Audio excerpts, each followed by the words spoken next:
پی D M ایک مرتبہ پھر زندہ ہونا چاہ رہی ہے. اس کا اجلاس ہوا اور اجلاس کے اندر پیپلز پارٹی ظاہرہ موجود نہیں ہے. بلاول بھٹو زرداری نے پی ڈی ایم کو جھنڈی کرا دی، یہ کہتے ہوئے کہ پیپلز پارٹی کسی کی ڈکٹیشن پر نہیں چلتی اور پیپلز پارٹی ہمیشہ اپنی پالیسیاں خود بناتی ہے. اور یہ بھی ساتھ دعویٰ کیا کہ جب تک P D M Peoples Party کی ہدایات یا اس کی پالیسی کے مطابق چل رہی تھی تو وہ جیت رہی تھی. بلاول بھٹو زرداری صاحب کا جو نیا کانفیڈنس ہے، اس سے آپ کو پتہ چلتا ہے کہ ان کے حالات اسٹیبلشمنٹ کے ساتھ کیسے چل رہے ہیں. پاکستان کے اندر سیاست کا جو اب معیار بن گیا ہے وہ یہی ہے کہ کس کی گرفت جو ہے اسٹیبلشمنٹ کے ہاتھ کے حوالے سے زیادہ مضبوط ہے. جس کی گرفت کمزور ہے وہ آپ کو بیک فٹ پر نظر آتا ہے، جس کی گرفت تیز ہے اور مضبوط ہے اور جس کو یہ خیال ہے کہ وہ اسٹیبلشمنٹ کے زیادہ قریب ہے وہ زیادہ سر چڑھ کر بولتا ہے. پیپلز پارٹی بہرحال یہ مورل سٹینڈ لے سکتی ہے کہ پی ڈی ایم کے فورم کو خراب کرنے میں پی ڈی ایم کی جو دو جماعتیں ہیں ان کا بڑا ہاتھ ہے. پیپلز پارٹی نے خود بھی کردار ادا کیا ہے، لیکن وہ یہ الزام کم از کم لگا سکتے ہیں کہ پاکستان مسلم لیگ نون اور جے یو آئی کی طرف سے جو پالیسی اپنائی گئی اس کے اندر اتنے آپ کو فلاز نظر آتے ہیں، اس کے اندر اتنی کمزوریاں نظر آتی ہیں کہ پی ڈی ایم کا مقدر یہی ٹھہرنا تھا کہ ایک طویل عرصے تک وہ مکمل طور پر غیر فعال رہے اور پھر کوشش کی جائے کہ اس کو ریوائیو کیا جائے. اور وہ یہ کہہ سکتے ہیں کہ کہاں پر آپ نے استعفے دینے تھے، کہاں پر آپ نے دھکا دے کر حکومت کو گرانا تھا اور کہاں پر آپ گھٹنے پکڑنے والی پالیسیوں پر عمل درآمد کر رہے ہیں. تو یہاں تک پیپلز پارٹی کہہ سکتی ہے. لیکن پی ڈی ایم کے لیے چیلنجز بڑے واضح ہیں. اب میاں محمد نواز شریف کے ٹیلی فونک خطاب سے معاملات طے نہیں ہوں گے. کوئی وقت تھا کہ جب آپ کو بڑی ایکسائٹمنٹ نظر آتی تھی کہ میاں محمد نواز شریف نے وہاں سے خطاب کیا ہے اور اس خطاب کے اندر انہوں نے یہ باتیں کی ہیں اور تصاویر جاری کی جاتی تھی اور اس سے ایکسائٹمنٹ بڑی بڑھتی تھی. لیکن وہ تمام ایکسائٹمنٹ پالیسی میں تبدیل ہونی تھی. پالیسی جب بنی تو شہباز شریف صاحب آ گئے اور شہباز شریف صاحب کے آتے ہی نون لیگ مکمل طور پر کنفیوژن کا شکار ہو گئی. یہ نہیں ہے کہ شہباز شریف صاحب کی پالیسی میں کوئی بڑی خرابی ہے. شہباز شریف ایک اپنی پالیسی لے کے چل رہے ہیں.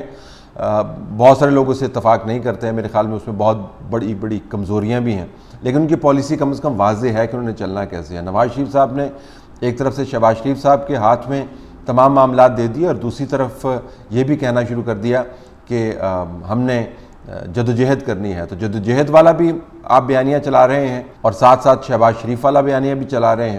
ان دونوں بیانیہ کے درمیان جو تصادم ہے اس کی وجہ سے نون لیگ کی پالیسی بدترین کنفیوژن کا شکار ہے. تو آپ ٹیلی فون خطاب کر کے جو مرضی کہتے رہیں جب تک آپ نے فنڈامنٹل چیزیں جو ہیں، بنیادی چیزیں آپ نے دور نہیں کی کہ آپ نے انتخابات اگر مشینوں کے ذریعے ہونے ہیں تو آپ کس حد تک اس کو ریزسٹ کریں گے. اگر الیکشن کے اندر دھاندلی ہو رہی ہے تو آپ کو پھر دھاندلی ثابت کرنی ہوگی.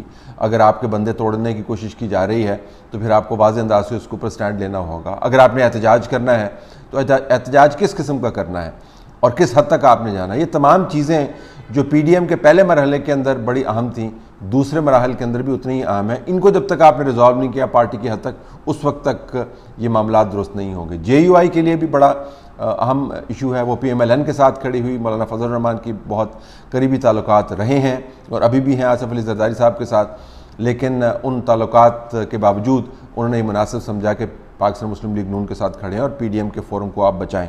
جے یو آئی نے احتجاج کا علم بلند کیا، اس کے بعد بالکل غائب ہو گئے. پھر اس کے بعد اعتراض کرتے رہے کہ پی ڈی ایم کی بڑی جماعتیں جو ہیں ان کو صحیح طریقے سے سپورٹ نہیں کر رہی. پھر وہ اعتراض بھی مکمل طور پر غائب کر دیا. اب دوبارہ سے اس فورم کو ریوائیو کر رہے ہیں اور جب پیپلز پارٹی سے رابطے کرتے ہیں تو ان کو جے یو آئی کو بھی وہی جواب سننے کو ملتا ہے جو پی ایم ایل این کو سننے کو ملتا ہے. تو جے یو آئی کا بھی بڑا حصہ ہے پی ڈی ایم کے اندر کنفیوژن پھیلانے کا. اور پھر اے این پی کا اپنا اعتراض ہے جے یو آئی کے حوالے سے اور وہ جے یو آئی کے ساتھ ایک سیاسی اور نظریاتی لڑائی لڑ رہے ہیں. تو یہ لڑائی ابھی تک ریزالو نہیں ہوئی. آنے والے دنوں میں یہ لڑائی مزید بڑھے گی. جب طالبان افغانستان کے اندر اپنا اثر و رسوخ قائم کریں گے تو اس کا اثر جو ہے نظریاتی طور پر ان حصوں پر بھی آئے گا جہاں پر جے یو آئی اور اے این پی آپس میں سیاسی طور پر آمنے سامنے ہیں. پھر آپ کو پوزیشنز لینی پڑیں گی.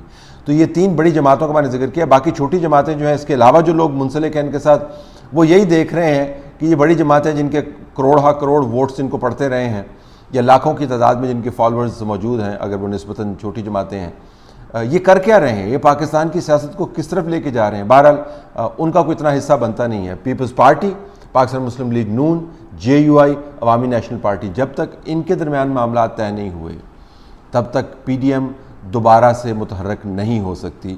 نواز شریف صاحب ہزاروں ٹیلی فون کالز کر لیں، اس سے کوئی فرق نہیں پڑے گا۔ تیسری بات جو سب سے اہم ہے کہ آنے والے انتخابات میں جو ہمیں ایک سیاسی بساط بچتی ہوئی نظر آ رہی ہے وہ بڑی دلچسپ ہے۔ تفصیل سے میں نے کل بھی آپ کو بتایا تھا، میں اس کے اوپر پروگرام کروں گا کہ آپشنز کیا کیا کنسیڈریشن میں ہے۔ بریفلی میں آپ کو بتا دوں، خیال یہ کیا جا رہا ہے کہ پیپلز پارٹی کو اپنے جثے سے ذرا زیادہ حصہ پنجاب کے اندر دینا ہے۔ سندھ کے اندر PTI ذرا مزید اوپر آئے گی اور پیپلز پارٹی بہرحال سندھ کو ریٹین کرے گی، لیکن پنجاب کے اندر پیپلز پارٹی کے پاس اپنے حصے جثے سے زیادہ اس کو حصہ ملنا چاہیے۔ نون لیگ کو جثے سے بہت کم حصہ ملنا چاہیے، لیکن 2018 کے انتخابات کی نسبت ان کو اس پوزیشن میں آپ لا سکتے ہیں کسی نہ کسی طریقے سے کہ وہ یہ سوچتے رہیں کہ ہم حکومت بنا سکتے ہیں، اور اگر ان کا رویہ درست ہوا تو حکومت بھی بنا سکتے ہیں۔ PTI کے اندر 2 دھڑے آپ کو بنتے ہوئے نظر آتے ہیں۔ ان 2 دھڑوں کی ایفیلیشنز جو ہیں وہ نظریہ ضرورت کے تحت طے ہوں گی کہ کس دھڑے نے کس طرف سوئنگ کرنا ہے۔